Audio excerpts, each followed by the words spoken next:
E prima della serrata ha appena fatto in tempo ad andare in scena la ballata di Lea dedicato a Lea Garofalo. Ci racconta tutto Livia Blasi.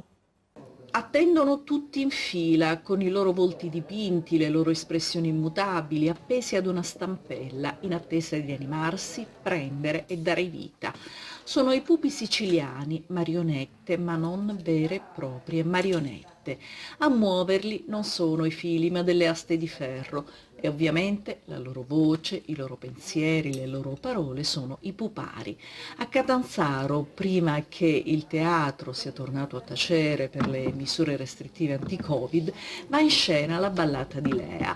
Insieme gli strumenti del teatro di figura e del canto e cuntu per raccontare una storia drammatica, quella della testimone di giustizia assassinata dall''ndrangheta il 24 novembre del 2009.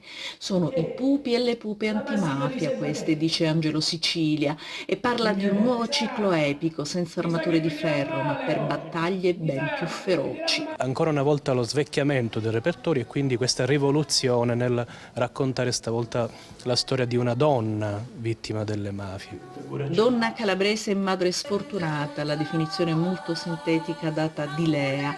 E Francesca Prestia, cantastoria affermata, parte da quella comunanza, da quell'essere donna, madre e calabrese. In qualche modo mi sono rispecchiata in lei, nella difficoltà che abbiamo noi mamme a crescere in questi territori i nostri figli.